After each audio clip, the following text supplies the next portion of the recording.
ahead of their matchup against the Vikings. Marcus Lawrence is confident his defense will step up after playing the Steelers close. The two-time Pro Bowl defensive end said, quote, "We're playing totally different. Energy is totally different, and this will not be a repeat of the Browns game." Dallas gave up 49 points to the Browns earlier this season, but held the Steelers to only 24 in their last game. So, Shannon, do you like what he said? No, Skip. I needed him to differentiate what's not going to happen. So you're not going to give up 300 yards or the 40-plus points. I think he's talking about 307. Okay, so what about Arizona? You gave up 260. You gave up 261 to Arizona and 38 points. Yep. Okay, what about Washington? You gave up 208 and 25 points. So you might repeat those, but you ain't gonna repeat Cleveland. You called L's in all of them. Yeah, but you called hell against Cleveland because it was 307. You gave up 3 bills. Well, if Arizona hadn't called the dogs off you, you'd have gave up 400 against them. You remember it was 38-0, like midway through the third quarter. I mean, Kyler could have run for 200 himself. Exactly. Right? Skip, look. The thing is that when you play Minnesota, is that you're going to have to play your keys for the entirety of the game. Because if you think they're going to be deterred by not running the football because you stop them in the first quarter, the second quarter, third quarter, you're sadly mistaken. Yep. And Chicago. Well, Dalvin Cook had 30 rush attempts, Skip. He only had 96 yards. But it just shows they are committed to running the football. That's only 3.2 yards per try. But guess what? That play action was wide open because you got to sell out to stop it. So the question is, Cowboys, are you willing to sell out to stop the run and make yourself vulnerable because they're going to run the boot on you? Because we want to minimize Kurt, Skip. So the thing is, if I'm the Cowboys, I'm saying, you know what? I want the ball in your hands. Just like Pat Peterson said, I want Andy Dalton to beat us. You got to say, I want First Cousins to beat us. Because if you let them run the football, you're not beating them. Because I want to minimize. Cool wants to minimize Kirk Cousins' involvement in winning ball games. So we're going to run the boot, Skip. So we're going to take the flat. We're going to take the over to the comeback. Off play action. Off play. Yeah. So what you going to do? We're not going to have a repeat. Bro, y'all won 2 games. You should repeat. So what about those other 7, Skip? That's only 1. So what about them other 6? You going to have a repeat of those? Come on, D-Law, bro. Y'all need to get y'all act together. That's what you need to do. You need Jesus in your life. Y'all need help. So whatever y'all got going on, whatever's not going to happen, you're playing, we're going to give this defense, I heard, Skip, we're going to give this defense a chance. We got rid of all those malcontents. We got those bad apples out of there. Yep. Still catching nails. And you're going to catch one on Sunday, too. Should have beaten the Pittsburgh Steelers. No, you should not have. Not lost a single game. Hold on, what you mean y'all should have lost a single game? The Pittsburgh Steelers have not lost. Oh, yeah. And they should have lost one at Jerry World 2 Sundays ago. It'd have been so disappointing that y'all have hung a loss on them. I must say, I loved what D-Law said. And I've learned to love what he might say before a very tough game, because remember what happened near the end of the 2018 season when Drew Brees visited on a Thursday night at Jerry World? And D-Law laid down the law about Drew Brees before the game started. He ain't coming into our house and doing Drew Brees things, right? Yeah. They shut him down. They did. And then they went into the playoff game against the #1 rush attack in pro football from Seattle, and they shut it down. You remember that? I remember that. Y'all got lucky. And what was happening at that point, we had a new dynamic duo at linebacker. We had Jalen Smith and we had Leighton Vander Esch because they could run sideline to sideline. Now, they proceeded to get run off the field out here in Southern California exactly. at the Coliseum. So what happened to that I don't know. I can't explain it. I don't know. 73? But in the first half, they gave up 200. So I don't know what happened. Little C.J. Anderson. Okay.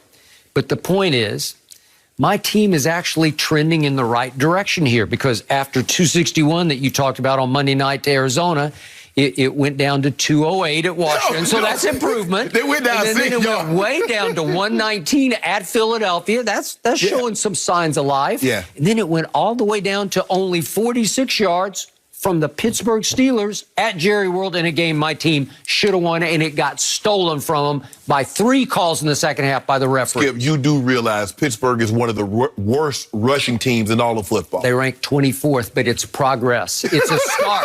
It is a start.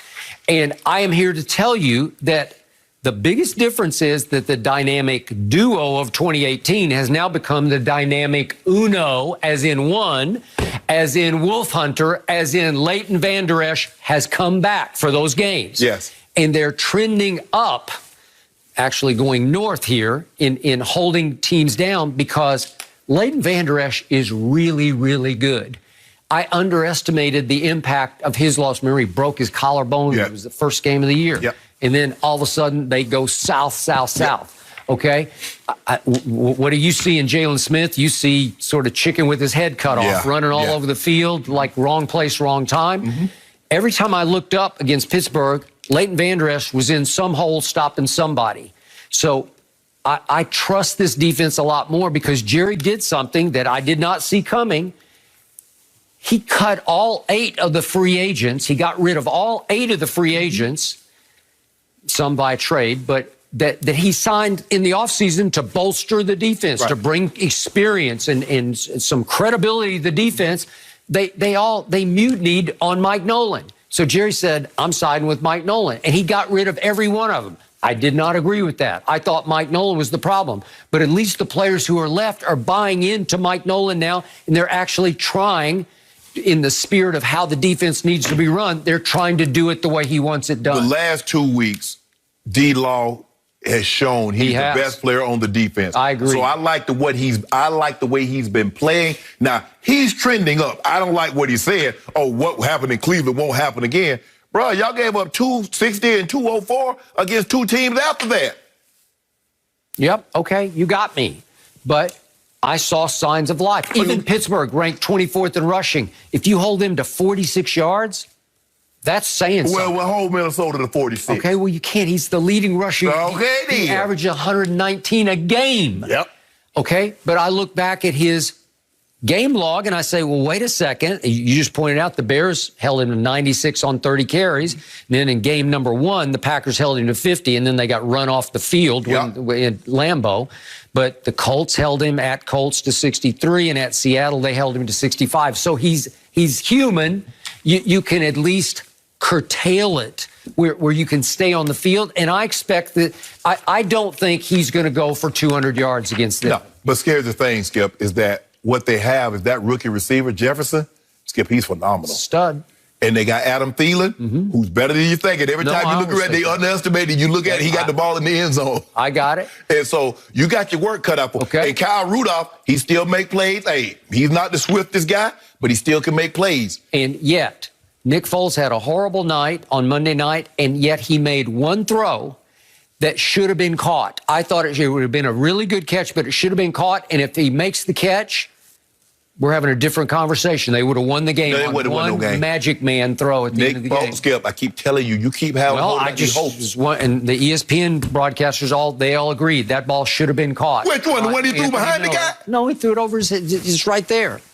Anthony Miller should have just sold out. He did. Yeah, he did not. Skip. That's for the game. That's 4th and whatever it was. We'll go look at it. I saw it. Okay, well, I'm just saying it came to that for the Vikings to survive at Soldier Field. I know it's a black and blue division game. It's a tough game. Yes. And they were knocking each other crazy. You know, it's very physical. But now you're coming off a very physical game against a patsy Dallas Cowboy team. I don't know. Would I bet on 7? They get 7. Weren't y'all on the bye? Y'all came off the bye. Y'all should be fresh, chomping at the bit. We got pep in our step. That's what my coach said. Pep in our step. Really? And it's because they know they're only a game back in the win column in the worst division in the history of football. But y'all not playing the best. The Giants are playing the actual team that's playing the best are the Giants. I will give you that. We beat the Giants thanks to Andy Dalton, who is back. But y'all lost to the team that's trending downward, the Eagles and the Washington football team. Okay, well, now we get all three of them one more time, and two of them are at Jerry World. So I'd say we're in the catbird seat. No, you're not in no catbird seat. We don't have to win this game Sunday, and I doubt we will. I wouldn't bet a penny on it. I wouldn't bet a drop a do on it. First of all, y'all let them have bucket seats in your car. You got a bench seat, and they hadn't made bench seats in cars. And you remember when we were in the 70s, 80s, they had the bench seat, no bucket seat. Y'all want a bench seat. So it's crowded in that bull jive division, but y'all not playing the best, and y'all not gonna win that division. I know.